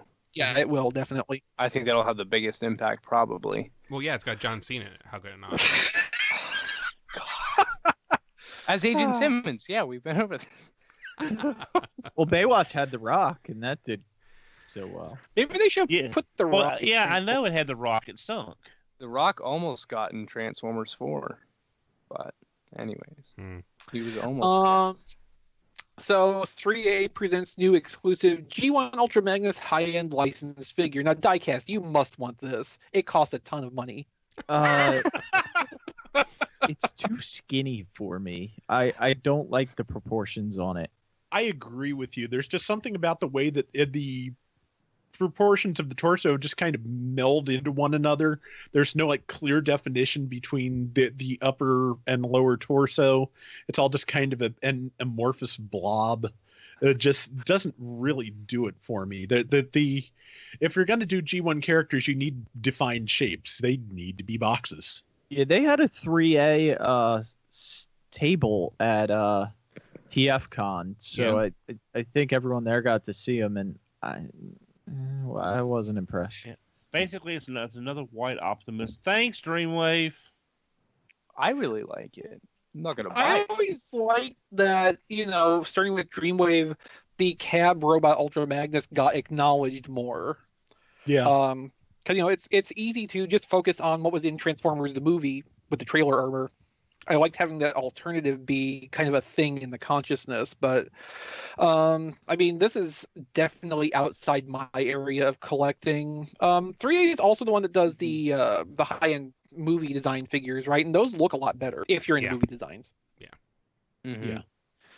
Is it just me or is the faceplate really dark on it? It almost looks black. It's darker, yeah. Yeah, like really dark. And that's not like a thing that usually is on like the white cab robot, is it? I thought Cab Robot Magnus had like a blue faceplate. Yeah, I he think should. it is blue. I think it's just really, really dark. Blue, yeah. Okay. Here we go. Diecast, this is the one for you. Fans Toys unveils the FT30 project. Masterpiece scale Aerialbots. And they're saying it's going to be the biggest combiner ever. In scale with Omega Supreme. Yeah, Omega Terminus. Supreme. And they're saying late 2018, so we're not seeing this till at least 2019. Which is interesting because they seem to have like the gray prototypes for all 5. They're just defocused the other 4 in the background, Right? to not show them off yet. So I mean, it seems like they should be farther along in development than to be coming out late next year. I think the problem is they have so many other figures in front of it. That reminds me of another third-party company that didn't go so well. What was the name of that? Oh yeah, Fans Project. I think. And Way to contribute, Don. I agree. Don, your internet froze for a second. Can you start over from the top? I'm sorry. Can you start over from the top of the show? I like the way the Silverbolt looks, but again, we're rehashing old ground again. Don, It's be quiet. You're wrong. This is only like the second Superion though, so we still have like 5 more to go, right? This is the That's best second looking Masterpiece Silverbolt. scale, right? No. I mean, I'm not diecast. I'm not bad mouthing the Silver. I think the Silverbolt looks great. It's just I would rather have seen them if they're going to do something like this. Do a combiner that hasn't already been done in some fashion. Okay, Don. What if when we first see this in color, it's actually in G2 colors? Like, what if that's the primary release? Yeah, I'm thinking. He lost. It's It's just I would like to have seen them do like a Raiden, or do something that hasn't been done before. If you're going to do this scale, come out swinging with that. No one's done it yet. No one would know what scale that's supposed to be anyway. They'll be like, is that supposed to be next to Omega Supreme? It's a Raiden. Who wants a Raiden? Not a lot of people are going to buy want that. a Raiden? What you do with Raiden is you make it the same size as Combiner Wars Devastator, because in the Headmasters, they ended up being like the rival teams. Yeah, it's just, again, I love the Aerialbots. The Aerialbots have the best looking design in combiner mode as far as the uniform look and the uniform colors. It's also the most boring to look at because it's white and red and highlights of black. I just wish. Are blacks really considered highlights? Well, when it's white and red, you would consider that highlights breaking up the pattern, like the cockpit stuff. I think you could phrase them as highlights since they provide contrast. I'll allow it. I don't know Okay. I don't know that we've gotten a decent Masterpiece Aerialbots team yet. I mean, Somebody's we have working TFC, on one.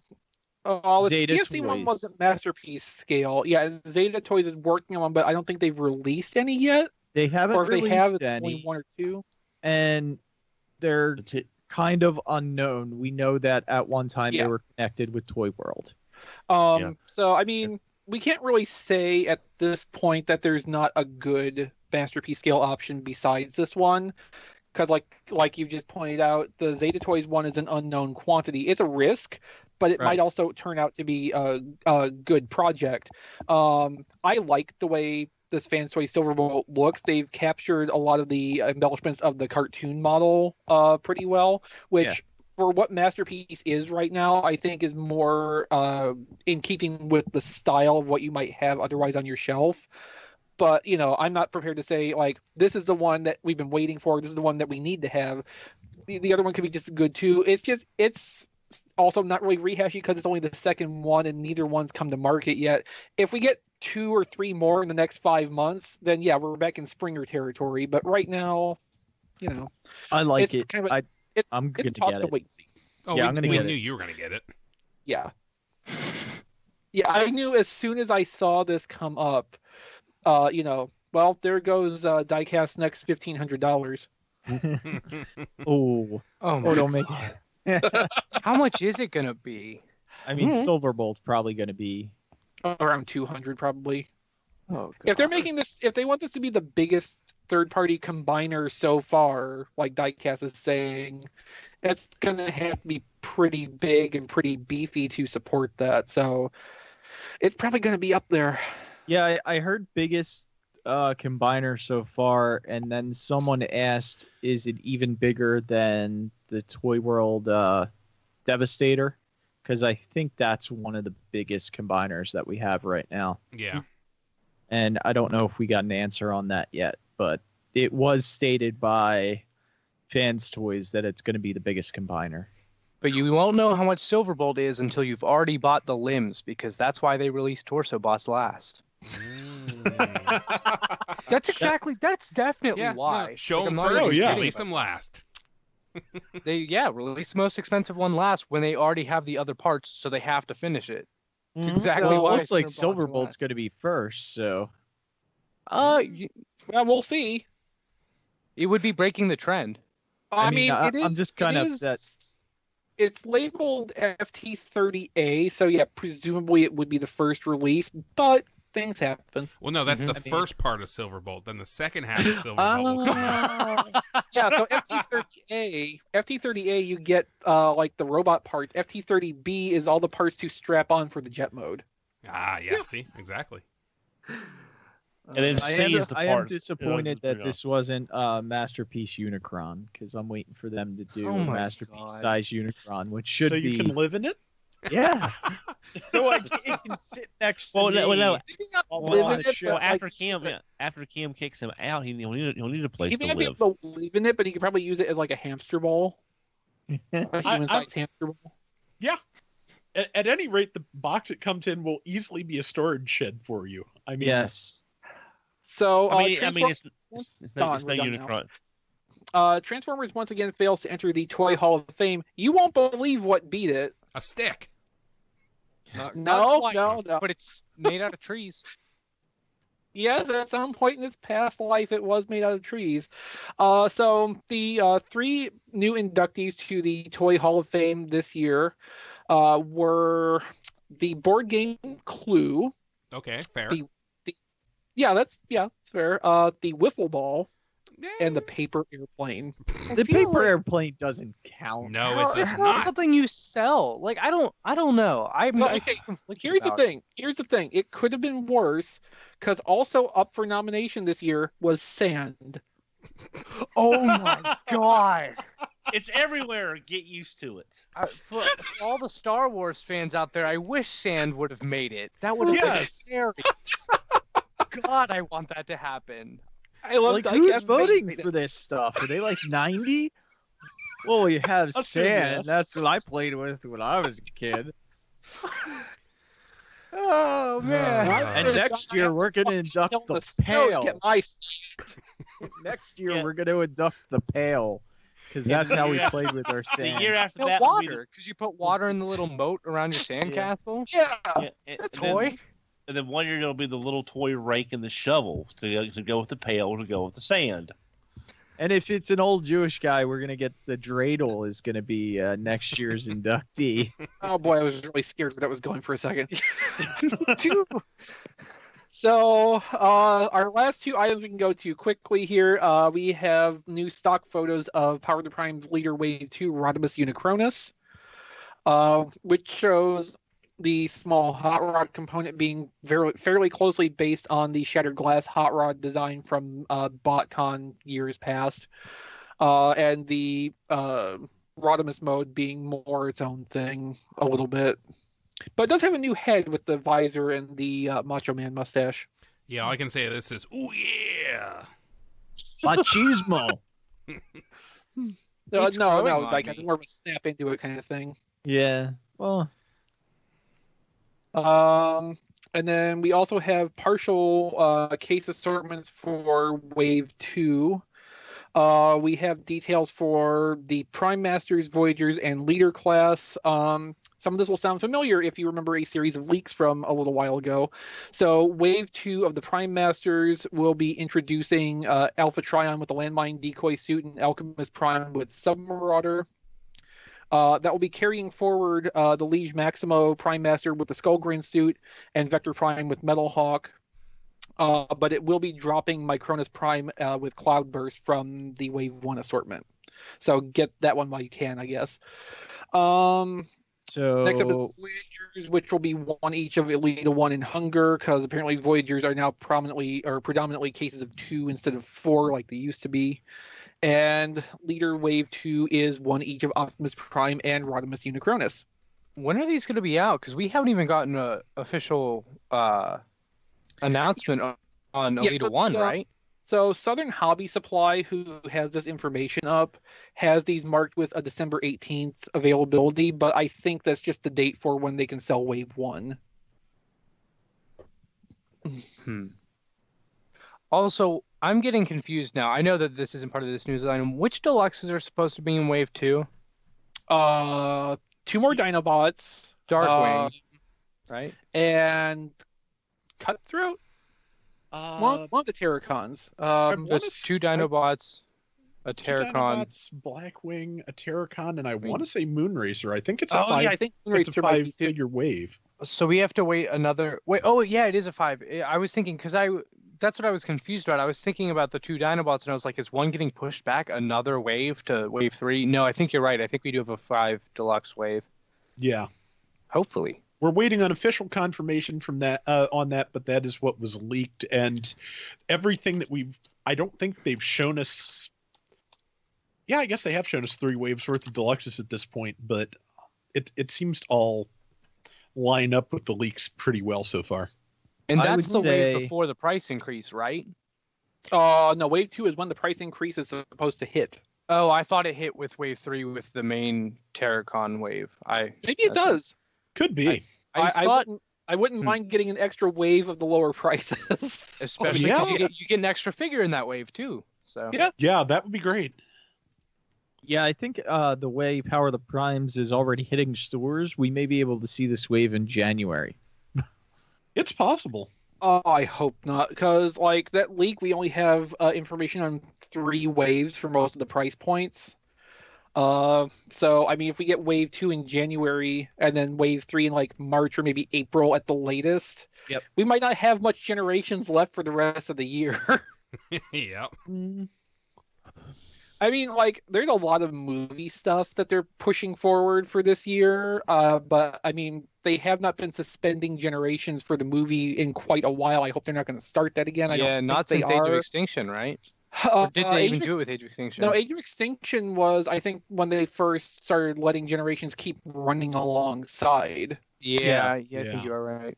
Dark of the Moon was the last movie where they suspended generations for the movie line. I think they like. I think they even said it. I remember in an interview, John Warden said that. Yeah, we know that the collectors like it when we keep generations going at the same time as the movies, so that's probably not going to happen anymore. So Yeah, but they like to switch it up and see how well it does. And because it didn't do too well with this movie, the running consecutively, maybe they will suspend it again just for sales reasons. Like, well, this is all you can buy now, so you might as well buy it. Well, and the other thing, too, if they're not having to support 2 product lines simultaneously, it's less resources they have to put into what's going on. It's less to keep current and refreshed. And, you know, if they considered letting Generations run alongside with the last 2 movies as being kind of an experiment, well, maybe this time it didn't work out quite the way they hoped it would, et cetera, et cetera. Also, if they're launching that Cyberverse line, for next year, they might want to focus on having that and the movie run side by But side. And Robots in Generations Disguise take a little isn't bit. over toy line wise, is it? I swear at HasCon they said there were still a few more Robots in Disguise products yet to be revealed. That would be Thermidor, Twinferno, Bludgeon. Those are revealed though. I swear they said that there were some that were not revealed. I could be wrong. It sure doesn't seem like there's any momentum. I know in it that doesn't seem like it. whatsoever. That's why I was so surprised when I heard it, but I am I almost wouldn't have been- entirely. Yeah. One of the guys was like, "Yeah, that's all the Robots in Disguise stuff over there. There's Yeah, nothing it's- new." That's Yeah, kinda they what didn't he's- reveal anything at HasCon like new with Robots in Disguise, but I swear someone asked them and they said there still is product that has not been revealed yet, which I is really remember weird 'cause at, the show's over. I remember at BotCon 2015, they didn't really talk any about Robots in Disguise either because they thought the collectors didn't care. Mhm. I think after that point, they kind of clued in that, yeah, we do kind of care about, we want to hear about stuff that's not just Generations. So they were talking and showing a little bit more about that at 2016. And then, but I think, yeah, at this point, we're in the tail end of Robots in Disguise. And if Cyberverse doesn't start immediately with the new year, like Robots in Disguise did in 2015, it's not going to be far off from that. Yeah. Have we seen anything for toys for that line? Nope. Like leaks. I mean leaks, not official. So maybe there was the Cyber Battalion looking Optimus Prime and Starscream that weren't Cyber Battalion. Oh yeah. So that's probably one arm of the toy line for that. Rob, Is there a Grimlock too? There's possibly there is a Grimlock that's possibly part of Cyberverse, but those are all part of the Transformers Authentics line, which currently Yeah. in my flip-flopping I am assuming is a separate thing. Okay. Yeah, like the your dollar store I- type. Yeah. How many toy lines are we gonna have going on next year? That's the other question, is maybe why God. Generations takes a break after the first round of Power of the Primes is done, because man, we'd have Authentics, the tail end of RID, maybe Cyberverse, the movie line, and Generations. That's kind of nuts. it's possible. Go ahead, Eric. But Generations has to last till the summer because that's when they're going to release Predaking, right? That's when they always do the Titans. Mm-hmm. So I would Presumably. assume it has to last till the summer at least. So either the waves are going to get way more spread out than we think, or there's going to be another wave that hits by summer, right? So my thinking here is that if Cyberverse is the media imprint, what we know of as Transformers Authentics might be part of the toy support for that. So we might be having like a bunch of lines at one time. We're just going to have a different iterations of the same kind of stuff going on. So the media is going to be this. There's going to be toys that support that under this brand, which may also have other stuff in it. Hard to say on that. As for Generations, it really, the way we saw the waves laid out in the leaks, it really feels like they're dialing that back from what we've had the last couple of years. So whether it is suspended or not for movie, Cyberverse, Authentics, whatever, I think we are going to see that become less of a prominent player in the near future. Especially because this is the first movie toy line that we've had that isn't like directly tied to a movie, right? I Or mean, is I it? think this would have been tied to the Bumblebee movie because If it had had store more. inventory data leaks. The store inventory data leaks, I think, were street dated the movie stuff for 420. And if Bumblebee's original release was going to be in June, I think, so that would be a reasonable street date to get the movie product out to coincide with the movie. But the movie got pushed back to December. You can't just hold all those toys for 6 months, so that's going to have to just continue on as it was going to, and hope that it has enough traction to keep going until the movie actually comes out. So I we may mean- get. Sorry, you can go. I was just going to say, so those, figures of the four characters that we know the Bumblebee movie's going to have, maybe that's our SDCC or HasCon exclusive next year, a box set of those four. And That is a I'm fair thinking, point. I'm thinking too, with the Cyberverse versus Authentics thing, they may be waiting to Toy Fair to reveal that, so they're not going to actually have that out until maybe the early spring then. Yeah, we might, Because we didn't really get anything of that between SDCC or HasCon, so if they want to make a show of that, they're going to have to do it at Toy Fair now. Yeah, I'm still not 100% certain there's a connection, because we're already getting things with the Authentics character designs on shelves, and that's just really weird if this was tied to a new show. So it's going to be really interesting to learn more about Cyberverse and see what is up with this. You could look at it in the opposite direction too, though, that Cyberverse is going to have its character designs based on the Authentics. Yeah, that's true. Go in that direction for a change, honestly, because a lot of stuff's been media first, then toy design. This might be more, we're creating these designs for toys primarily, and we're going to cycle that backward into the shows. Well, at the very least, we should be at least getting something that we can, some kind of information that we can glom onto in Toy Fair, where it's not just we've already seen all the Power of the Prime stuff. So, or it'll all be leaked out on Weibo next week. Entirely. I have one quick question. Okay. Do you think it's possible that we could get a conference call like you guys have had before on TFormers in between now and Toy Fair, or do you think the time frame is too short? Not necessarily on that, but on anything like related with all the toy lines. Possible, but I'm not expecting it. So the last one that happened was really to talk about the tail end of the movie line. Which most of which has not been released in the U.S., even though that's been months and months now. And the one before that was really to just kind of try to take control of and get out in front of more leaks of the Titans Return stuff. So we're not in a situation right now where I think either of those things applies. So probably at this point we're going to be waiting until Toy Fair, just unless they want to, take an hour out and just engage with the fan sites a little bit in the meantime with some token presentation, some token effort, just to kind of keep us involved. But I'm expecting our next thing to be Toy Fair. Mm-hmm. Okay, so real quick, of course that was supposed to be real quick. Yeah, we're running a little bit long this week. So, no, it's good questions, though. It's good questions. I'm glad he asked some of that. So, as always, tfradio.net/Amazon. You can do your holiday shopping, your, daily essentials, your dog food. Black Friday. Even buy yourself a box of dog treats. People like to eat those for some reason.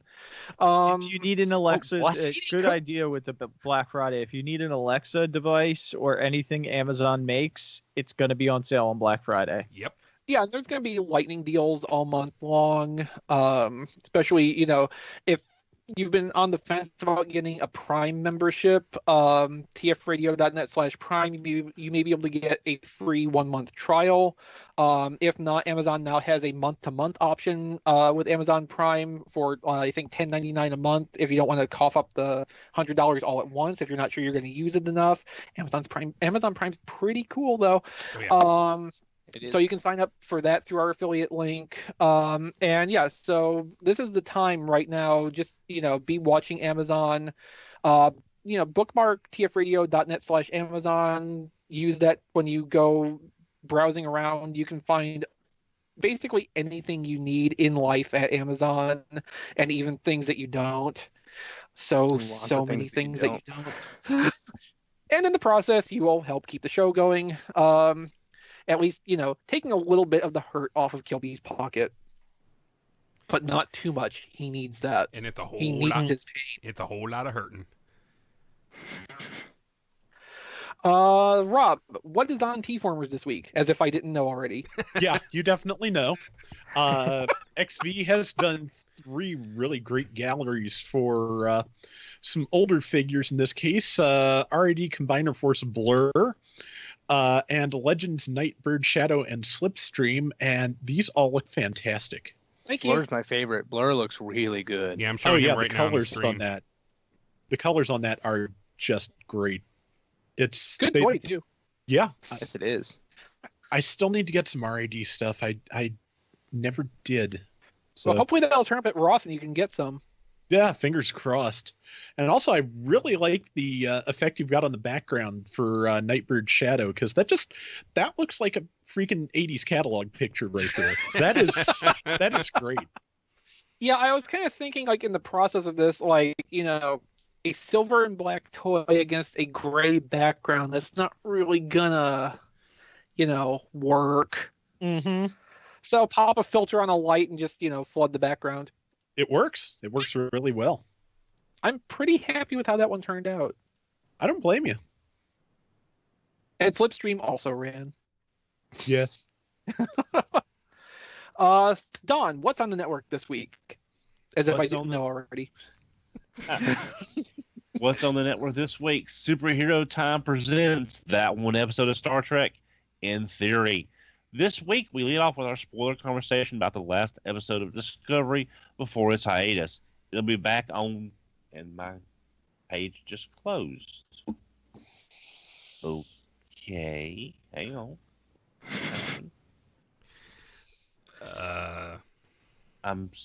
Literally just. We're getting close to Don's bedtime here. Just bear with us a minute.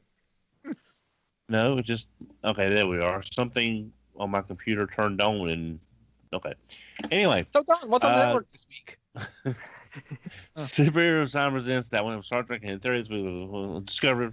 Discovery back on. We wanted to edit around the. Or if Jason wanted to edit around it. Okay. No, I don't care about what okay, you want, well, I'm Jason. sorry. Superhero Time presents that one episode of Star Trek in Theory.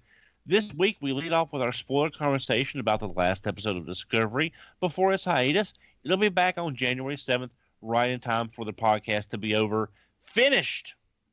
Meanwhile, that one episode this week is In Theory from the end of TNG Season 4, all about terrifyingly inappropriate workplace relationships. There Goes My Money, episode 32. I'd pay $20 for the right forearms. We're back, and there are tons of new toys to talk about, including MP-41 Dinobot, Power of the Prime Blade 1, and believe it or not, even more than that. Who would talk about forearms? Who would put a price on forearms? I don't know anyone that ridiculous. God. Goro from Mortal Kombat. Sorry. We said forearms. So. Being Awesome with Rob Springer, episode 126. Loudmouth and the Wheeled Warriors. This week in Awesome, Rob talks to Robots in Disguise. Still not that one. Finale briefly before intending to briefly talk about the new Titans Return series. Intending meaning he suddenly comes up with what he'd like to see in a Titans Return cartoon. He just does and doesn't know either why he's writing this in third person. Q&A wants to know what in articulation Rob would like to see next. Just thought I'd point out that not only is Rob writing in the third person again, but his favorite toy is Power Master Optimus Prime. So obviously he considers articulation regularly. All this, and be sure to visit Zone Base. RPG Lessons Which I believe is zonebase.org. Yes, I believe so. Yes, I believe so. RPG Lessons Learned, episode 28, our Mace 2017 thoughts. This week, Dusty, Brian, and Mike are finally joined by Chris. Short on sleep, but not on opinions. The gang share their thoughts on Mace 2017. Like any convention, some of it was great, and some of it could use a little work. And if you don't listen to RPG Lessons, that's a good one to come in on because they give like con thoughts and stuff. It gives you a good feel for what the show is, kind of. So, Diecast, do you have any new reviews up this week? I don't know. I'm thinking about doing another one, though, but I have obviously all 4 Power Primes deluxe figures. So if there's one you want to see, tweet at me at Diecast2, and the most votes I'll use to do the first Power You know what Primes. you could do? Tweet out a poll. Yeah, just do a poll. Yeah, you could start a Twitter poll for it. Yeah, if you go through the Twitter web interface, you can set up a poll. It has a maximum of 4 options. It'd be perfect. Ah, awesome. I'll do that. Okay, so look for my poll. Yeah, follow Diecast on Twitter. Watch for his poll, and try not to make it too obscene, Diecast. I just tweeted Jazz, so do Jazz. That's the only one I didn't transform yet. Well, now's your chance. Okay, so as always, you can find this episode at tfradio.net/545. That will be where the show notes are, which is the documents we're reading off of right now. So it'll have all the links to the news articles we're talking about. And if Kilby's not careful, it'll have funny comments interspersed as we annotate live during recording. Don't forget our voicemail line. You can use it to send us text messages. It's 931-99-GOBOT. That's 931-994-6268.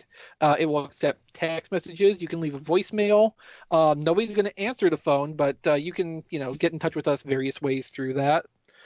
You can follow us on Twitter at TF Radio, on Facebook at facebook.com/TF Radio, and on Instagram at TF Podcast. I'm personally on Twitter at gotcha. Thought you're gonna get, didn't you?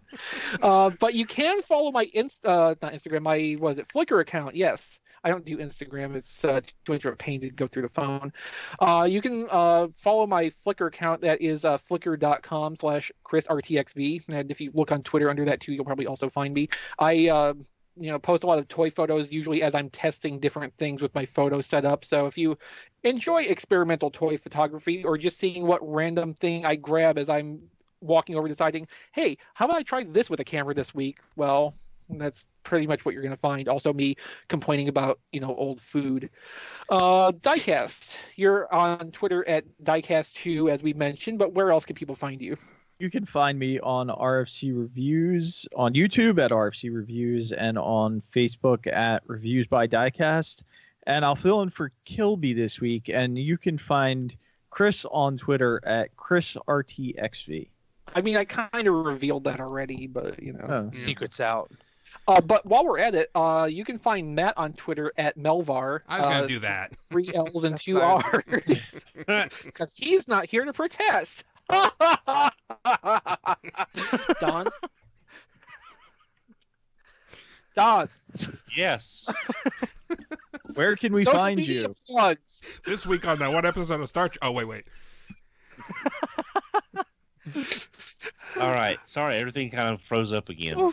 I can be reached on Twitter at HMRC, the number 4 EVR. Like I said, it's close to Don's bedtime. No, right before I came online, my computer would not come in a sleep mode. So I had to unplug the power and plug it back in. And it's been acting a little sluggish ever since, so I'm not sure I have why. a false positive one. Rob.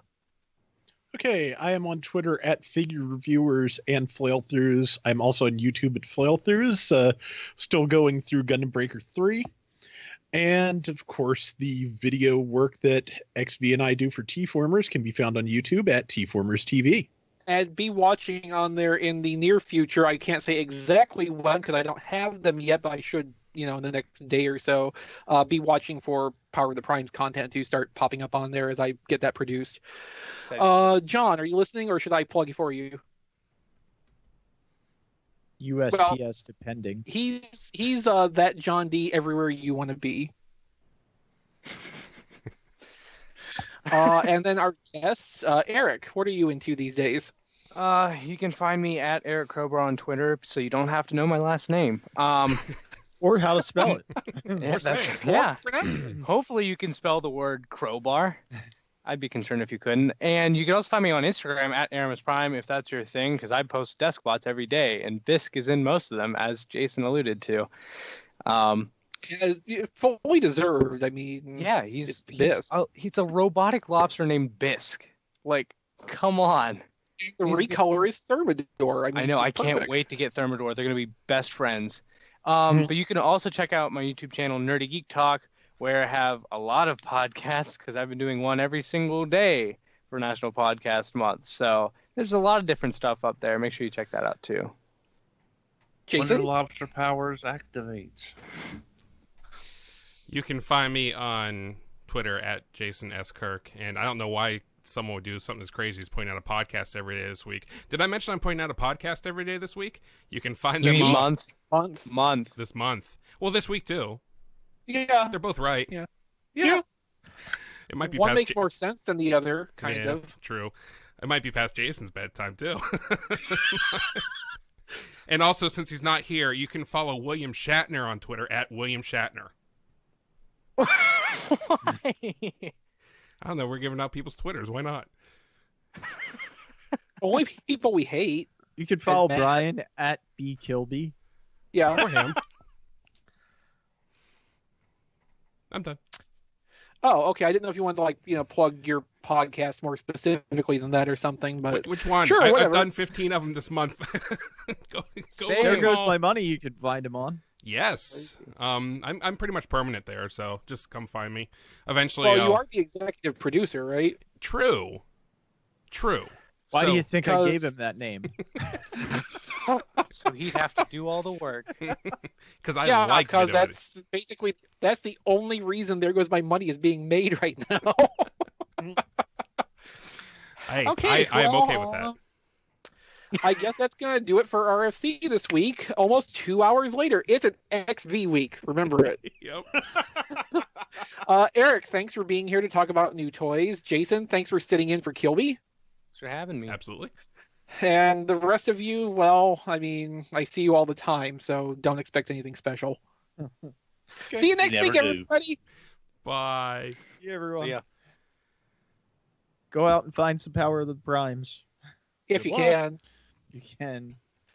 Yeah, one of my co-hosts apparently she went to her Target and they wouldn't let her get him either. They said the 26th. So Oh dang. I'm glad that I got mine. Yeah, I mean, it's targets are kind of a hit and miss thing because some of them have like active policies in place. No, you cannot get stuff out of the back for people when they ask. In some cases, if they're interpreting a do not set before date as this, it also means do not sell before to them. Yeah. Even though they may be perfectly purchasable if they were out where you could get access to them. So there's a lot of individual variation. It's kind of the same way like you'll find how clearance prices are work between Target locations or especially like Walmart's, anything like that. It all comes down to like individual store management. I would So say the Target is definitely a set date. Because usually when they have something that needs to be set, it doesn't go into a location in the back. So when they scan it, it says no location, and that was the problem I had when I went. Okay. And they went back and like, oh, we can't find it. But the guy was like, yeah, it came in on the truck today. And I'm like, well, so I had to ask for a manager, and they went back there and found it. Also, like if it's a do not sell before, or usually it's locked out at the register level, so they can't sell it. Right. So since everybody's able to buy these when they can get them pulled from the back, it's just set this as of this date in the location specified in documents your manager probably has or will be faxed, shortly. And one thing I learned about those set dates is that's the first date you're allowed to set it. Most stores don't set it till like a week afterwards. Well, It's the worst. It's really bad. I guess that's how they had the last night stuff cataloged too, because Yes. Transformers merchandise day. Oh, nobody has any of it out. Yep. Okay, what did Eric go to get? Arcee, it looks like. Something for Don, he said. Oh, I know what he's doing. Don, pay attention. Don, run away. Eric, we can't Eric, hear you're you. on mute. Give me a sec. I have to transformer. Oh, okay. What is it? You'll see. Just so you know, it wasn't me who was going to show you this until they told me to. Oh, I'm interested. You were there. I was there. I know what he's doing. I was probably asleep. It was during There Goes My Money. Yeah, he was probably asleep. Fair point. So I actually I expected. guess it's a bedtime too. I actually expected Chris to laugh at the Shatner thing and Eric not to, but got the complete opposite of that. Well, I felt it was a pity laugh. My brain shuts down after like 8 o'clock at night. Good, because that's what time the show starts. we started. That makes a lot of sense. Ah.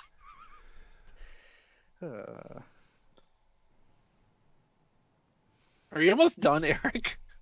Okay, I was having Taking trouble. all the humor out of this with how long you're taking. Don, name a more iconic duo. Just look at them. Look at them. Okay.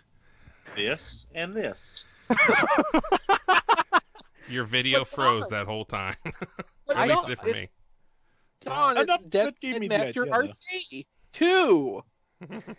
Death's Headmaster Arcee too.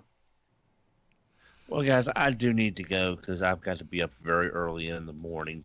I got to take a day trip out of town. I'll be gone all day. So, y'all guys have a good night. Everyone, take care. You You got too, some Don. rest done. Gonna be in the vicinity of a Target to go look for Transformers for yourself now. If I have time, I hope you. You'll I find it. hope you do one. Better I make will. time. Have a good one. Sure, Safe it's travels. Take care, y'all. No, Everyone watching live, I'm going to kill the stream. So thanks for watching. Hope I did a good job filling in for Kilby. Bye, live audience. Are We we gonna gonna make make sausage. We might.